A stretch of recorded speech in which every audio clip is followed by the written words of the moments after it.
It's another Manly Monday, and man, I can't believe it's only been a week since I made the last video. And on one hand, it only feels like a couple days. On the other, it feels like a whole month. There's this weird time dilation thing going on right now. It's something else. And yes, we are talking about the misogyny, misandry media cycle. And last week's video got limited ads, and I guarantee you, I shouldn't guarantee, I can't figure out YouTube to save my life, but there's a high probability this video will get limited ads or demonetized ads as well, because I dare to say the word misandry. So help support this channel. Become a monthly patron, patreon.com/Leanna K, or buy a one-time Leanna Care session for someone who can use it but can't afford it, coffee.com/Leanna K. And the reason I'm talking about this as a cycle is because it is amorphous factions, each blaming the other for their own bad behavior. So, it's undeniable historically that many cultures have oppressed women comparative to men of the same races and socioeconomic classes. If you are going to fight me on this, don't bother. You're not being reasonable. Historically, yes, that is so. But ever since certainly second wave feminism and the scum manifesto types, there has been a anti-male wing or faction within more radical feminism, and they of course claim that's a reaction to the patriarchy. And so then what you got was the men's rights movement that came up in reaction to the second wave feminist movement. And so now we have this passing the ball back and forth where the legitimate misogynists blame basically misandrist feminism for their misogyny, and misandrist feminism blames misogynists for their misandry. No one is taking responsibility for the fact that, one, everybody's accountable for their own behavior. Two, the opposite of love isn't hate, it's indifference. I firmly believe if you think you're doing the right thing, then this kind of stuff, you don't have to respond in kind. You have to have a certain amount of self-assurance and trust in the people around you that, yeah, they're going to take swings at you, they're going to take cracks at you, they're going to try to ruin you, but you'll get through. And I mean, it's kind of interesting because that's kind of what Johnny Depp did, right? I mean, that's the one narrative about him. And I think that's part of the reason that the story is so compelling, not because he's a celebrity and not because he's charming or charismatic, because all those things are subjective, right? It's because he kept getting knocked down and he kept going forward. And, can you imagine in the scenario where she did lie and he was falsely accused, which is what the jury found. Like, can you imagine that? Like, the only thing that keeps you going with that is the truth. I know when the numerous times that I have tried to report abuse or stalking and was not believed, the only thing that keeps you going is the truth. And that's what has so many people really spooked by the media narrative right now, is that a lot of people see their truth, men and women alike, in Johnny Depp's struggle, because they weren't believed. And in a lot of cases, abusers are very good at making the person they're abusing out to be the problem. It's a big problem when that person has a substance abuse disorder.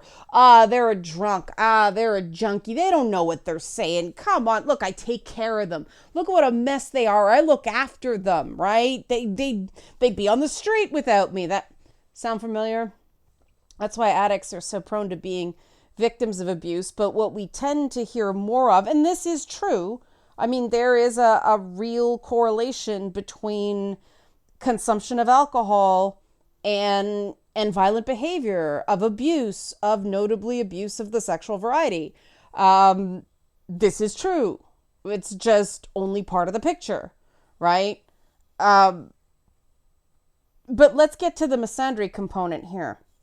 Again, it is undeniable that there is a wave of it kind of runs back through, but it really got going in the second wave of feminism, where as a reaction to their belief that, the patriarchy was so strong and misogyny was so ingrained that certain feminists were deliberately and openly misandrist, right? The one of the tamer phrases is, a woman needs a man like a fish needs a bicycle, which was not actually spoken by a real person. That was a fictional character in a story that got attributed to the author.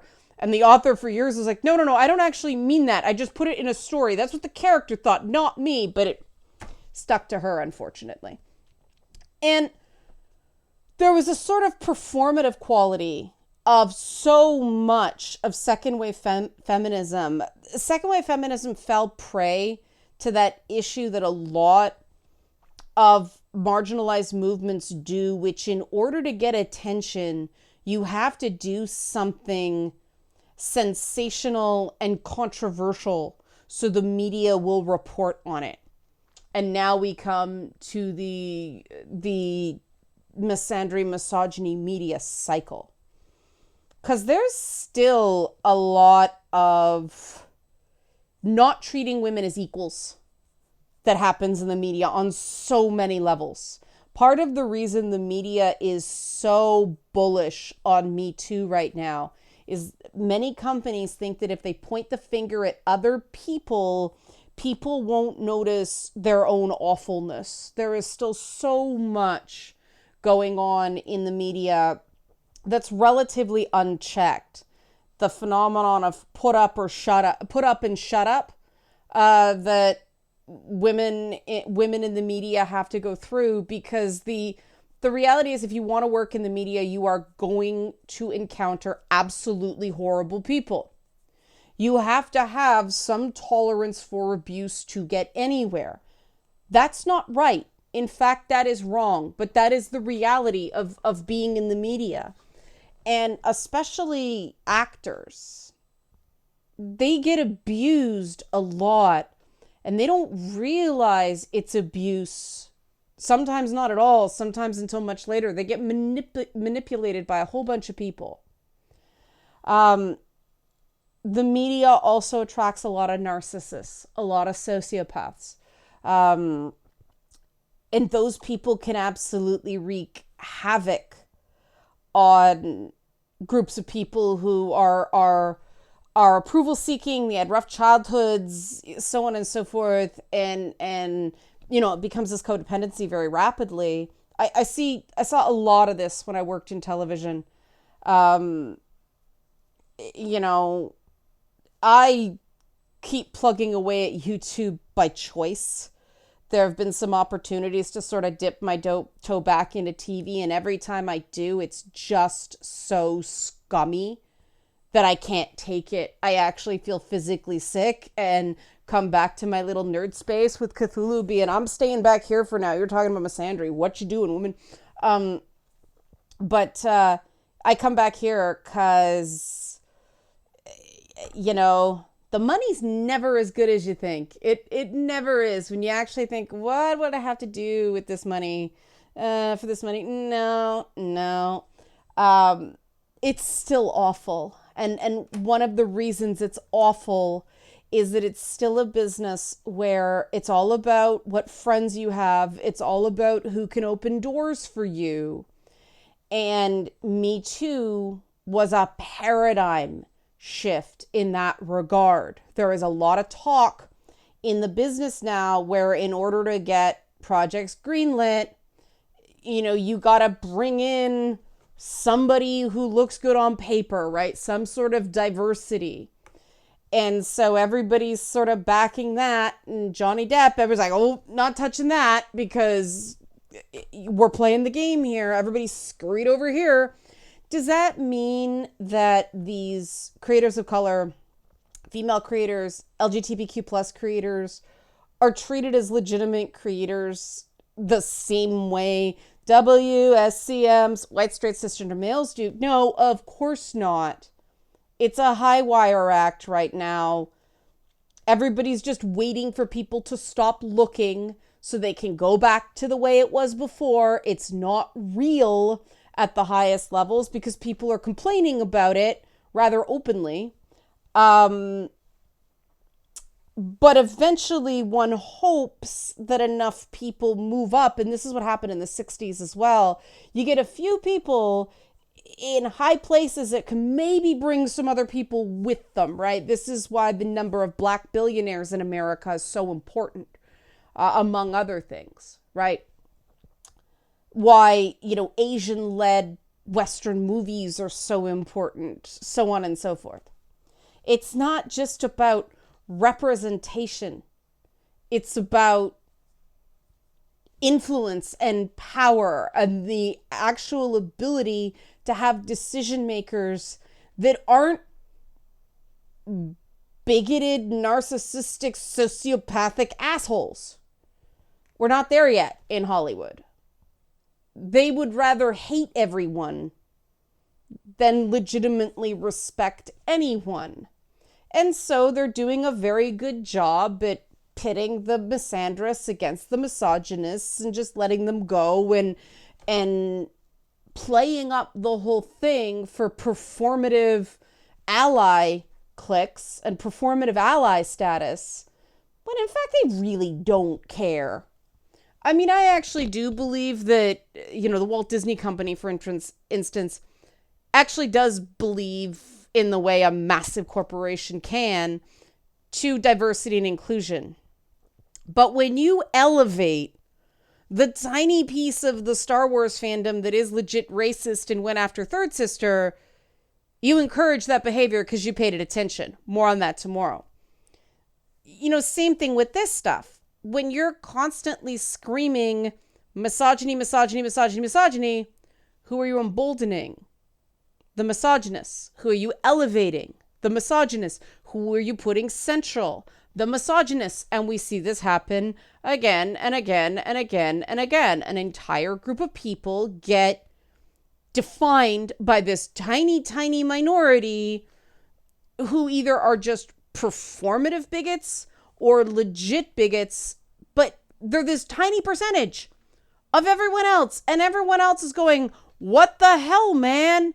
And they get more and more and more and more disenfranchised and marginalized and cynical and less reachable. But the truth is the media companies just don't care. And I have come to realize it's because they think this is temporary. They think Me Too is going to burn itself out. It's not real because, let's face it, the cynicism is everywhere. Maybe Weinstein's appeal being refused will help solidify it a bit more. But, if Hollywood could hire Joss Whedon back and not have a huge backlash, I guarantee you they would do it. Right? Because there's plenty of guys out there who are just as bad as he is. They just don't make studios as much money. And again, Whedon's track record was hit and miss for every Buffy. There was a Dollhouse. The guy was a union buster during the writer's strike. People gave him a massive pass on that. But the perception was he made $1 billion movie with the Avengers. A 5-year-old could have directed that movie and it would have made $1 billion because of all the pent-up demand. Everybody wanted to see all their favorite superheroes on screen at the same time. That's a bit of an exaggeration, but you know what I mean. Joss Whedon, if you read his own words, is an obvious misogynist. He resents women. He thinks women have all the power. He thinks men are powerless to resist the wiles and machinations and manipulations of women. He is.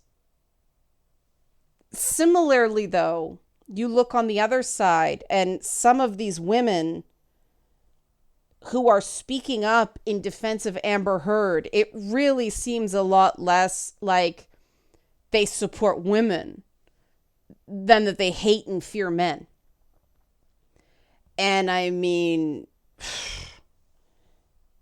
the whole Kathy Griffin thing, I don't even want to give that attention, but her taking a crack at Johnny Depp's looks, like, come on. But this is also the same woman that held up, did a photo shoot with a fake, like a Trump severed head.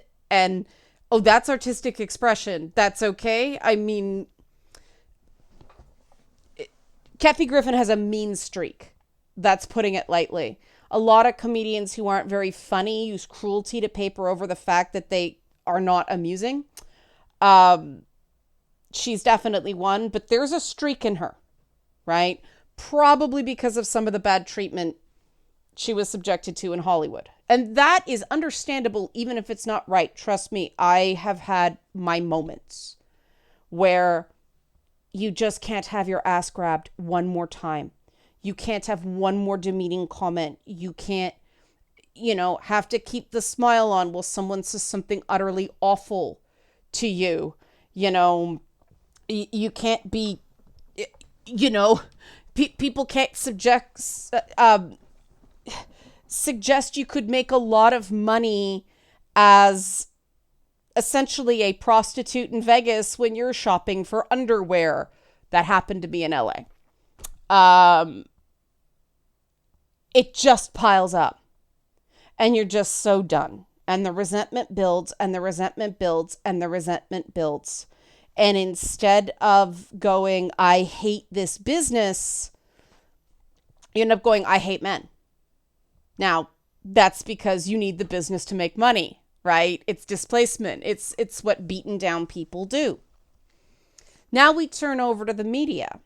Of course, first of all, the media does not like to admit it was ever wrong, which is the exact wrong attitude for a reporter. But, op-ed columnists are not reporters. And increasingly, we get our news through opinion pieces. So it's not really news, it's opinion. And okay, there's facts within the opinion, but it's not, he said this, she said this is what the facts say. It's, he said this, she said this is what I'm going to tell you the facts say, which is not the same thing at all.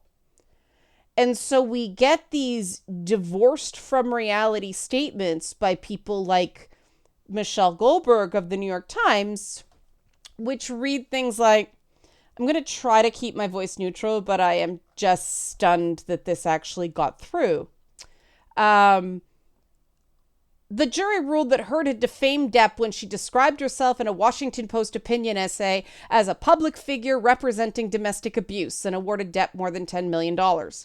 As a First Amendment issue, the verdict is a travesty.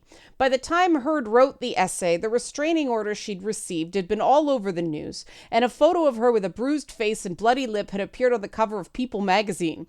Even if Heard lied about everything during the trial, even if she'd never suffered domestic abuse, she still would have represented it. Yeah, she actually wrote that. Now, if you saw the, was it the Monk debate with Stephen Fry, Jordan Peterson, Michelle Goldberg, and one other person, you will know Michelle Goldberg is not exactly great on her feet when she's nervous. But holy crap, that is, if you want to teach sophistry in philosophy or rhetoric class, There you go right there. The defamation was so intense that we have to insist that a single example of the defamation was not in fact defamation because, well, instead of being a pattern of abuse, well, it's just fine because the abuse was so, you know, it is so, the horse was out of the barn at that point. Well, because what the jury decided, essentially based on the ruling, is that she was lying about everything. And what they essentially determined is one of Johnny Depp's lawyers went too far, claiming there was some sort of conspiracy to create a fake crime scene, which I agree, that went too far. I am not the fan of Adam Waldman that a lot of people are. A broken clock can be right twice a day, right? But, I think Adam Waldman probably hurt Johnny Depp more than he helped him, but I don't know. Maybe he was the only one that, was willing to, I won't say help the guy because I think he was actually exploiting him. He was just exploiting him in Johnny Depp's pursuit of truth. Both can be possible. Adam Waldman could have exploited Johnny Depp, and Johnny Depp is totally telling the truth. But the idea that someone takes a photo of a bruise that may or may not be real, it gets punched up in a People magazine. And again, okay, even if the bruise is real, we don't really know what caused the bruise.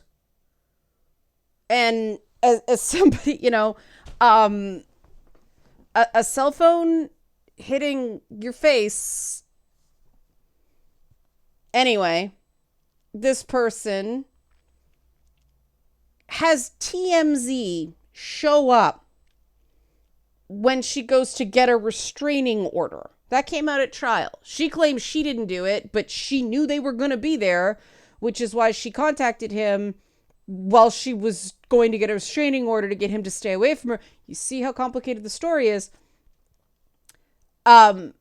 So she's there to have TMZ photograph her getting the restraining order so that she can become a public figure representing domestic abuse, so she can go and write op-eds that are kind of sort of not about her ex-husband when I got a big movie coming out and so does he, and I'm partnered with the ACLU to basically show what a wonderful humanitarian person I am.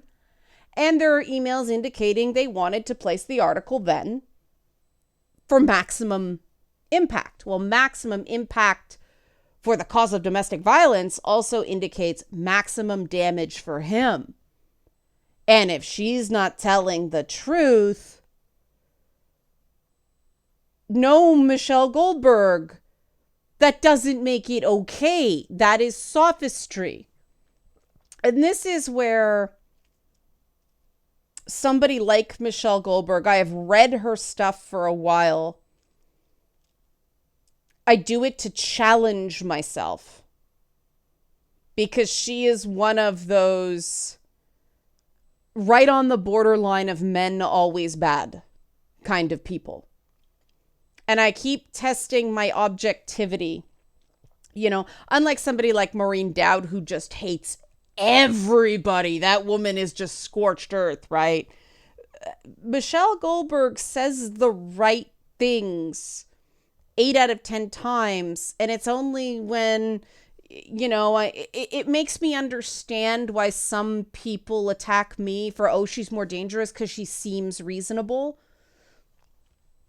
Reading this kind of stuff makes me understand why, because Michelle Goldberg is the most mainstream of that wedge of feminism who do sort of believe in the biology of the whole thing, which has become very complicated with transgender rights, and y'all know how I feel about transgender rights. But there are, and this has been going on since the New Deal. Some people don't want those remaining steps towards true equality because it means women lose those special gender-based, what they call a gender-based right, like maternity leave, right? And the reality is that we can solve that problem by giving parents of all genders parental leave in equal amounts. Problem solved. Nobody gets anything taken away. Everybody gets something. Interest convergence. Yay. But there are some people who are so terrified of losing what they believe are gender-based rights. That's part of the reason the Equal Rights Amendment for women in the U.S. did not pass. Look it up. Their fear of losing something overwhelmed their good sense and was like, no, there's no guarantee that we'll lose. Hey, maybe men will want to stay and look after kids too. So maybe the goal is to make parental rights a thing. No. They did not trust men enough to do that. They did not entrust male-based systems to do that. Because at the end of the day, they didn't trust men. And there are as many good reasons for individuals to not trust men as there are reasons for individuals to not trust women. It's still judging an entire group, massive groups of people by the individual actions of a relative few. It is just not possible to personally know as a single individual enough men or enough women to completely judge whole cloth approximately half of the species. It's a form of bigotry. But then we get into all the, turfy goodness and the J.K. Rowling stuff. And I mean, this is where the cycle happens because the misogynist right is more than happy to let people like J.K. Rowling and even somebody like a Michelle Goldberg do their dirty work for them, right? Because now they're howling, J.K. Rowling, Michelle Goldberg, howling about the First Amendment, right? Howling about the genders having to be separate, inherently different. This all benefits the social conservative complementarian worldview that men and women are inherently different. Men do certain things naturally. Women do certain things naturally. So wouldn't you be happier as a homemaker? Women just want kids and they want less stress and all this innate gender-based stuff benefits that. So they're just sitting back and they're, picking on gays and transgender people with a side of, let's claw back voting rights and, kick around critical race theory a bit. They got this. And it amplifies the trans thing that both sides are doing it. But J.K. Rowling is clearly terrified of men. Not all men, but men she don't know.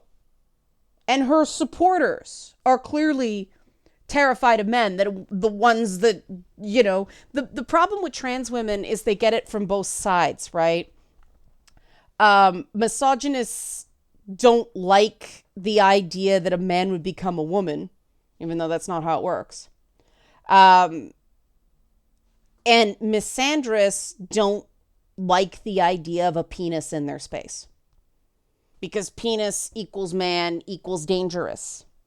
And they do the same thing of, I'm happy to treat a transgender person like a woman. And I wish them all the happiness in the world, but they are still natal men. No, I'm sorry. What's the problem there? Why do you care what the anatomy was unless you think there is something inherently wrong with men? And this is a place no one wants to go with any of this stuff. They don't want to admit, well, why should we believe Amber Heard over Johnny Depp? Oh, First Amendment. Well, she didn't technically lie. Well, because I just, if it comes down to a man saying it or a woman saying it, I'm going to believe the woman because men are dangerous. That's the core of the logic. We believe women because we believe men are dangerous. Which is it's the same coin, just an opposite side of what the paradigm used to be, which women just lie. She's ruining his life. Not, let's look at her story and let's look at his story and see which one seems the most plausible. Now, the problem is everybody's going at this with their own biases and their own preconceptions, and that makes this really hard. And that's the roll of the dice when you have a jury trial. But for Amber Heard's lawyers, of course, they sent the female lawyer out, right? I think this was actually a mistake, sending the female lawyer instead of the male lawyer out to do the press junket, saying, oh, the jury just got it wrong. It was because of his celebrity and social media. Excuse me, what? Excuse me? No, we cannot go down that road unless you got some evidence. Where's your mountain of evidence to prove the jury was tainted? Because if she can say that, well, anybody can say that about anything. You know, the guy who killed George Floyd can be, oh, it was so high profile. They must have seen something on social media, everything that was going on. Oh, they couldn't possibly spare me, right? But this is where we get the double-sided thing that Bell Hooks acknowledged, that racialized misandry has been an undercurrent of Western society for quite some time. And this is where we get into the really problematic believe women thing. Is back in the days of, believe white women against black men, shit went down. And it still goes on. I mean, people are still getting exonerated for those kinds of false accusations. So we can't do that.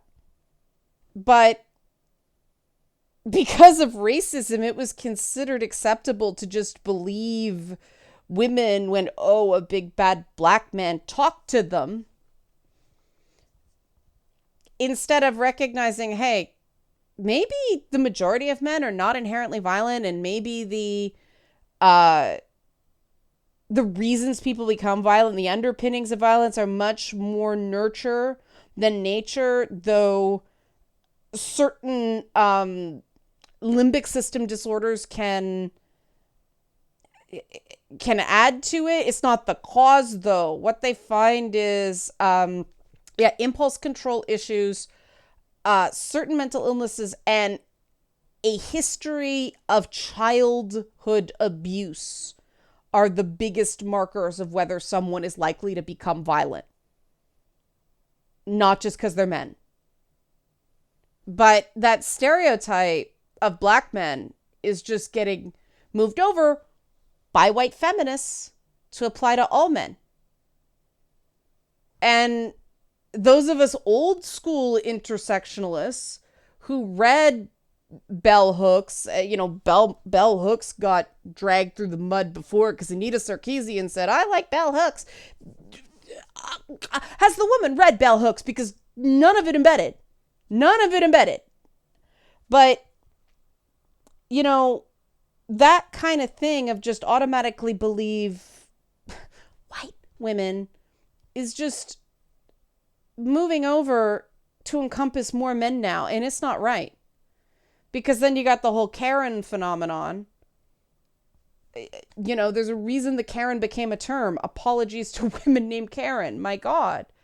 But that is white women crying foul with black women, even. With the assumption that they will automatically believe. Amy Cooper, the woman with the dog, birdwatcher in the park. They'll believe me. Because we believe at least certain types of men are inherently dangerous, so they won't check it out. That's misandry. It might be, misandry with an asterisk next to it. It might be racialized misandry, but it's still misandry. This thing's real.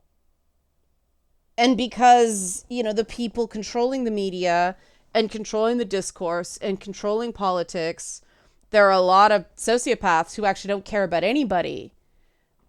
They're just happy for all sides to feeding frenzy each other and wear themselves out so we can go back to the bad old days.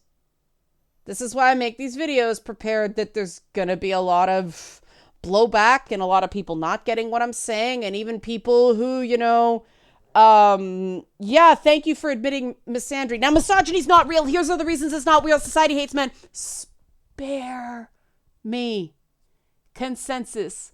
Let's talk about what we can agree on, not the things we don't agree on, because if we do that, we can actually get something done.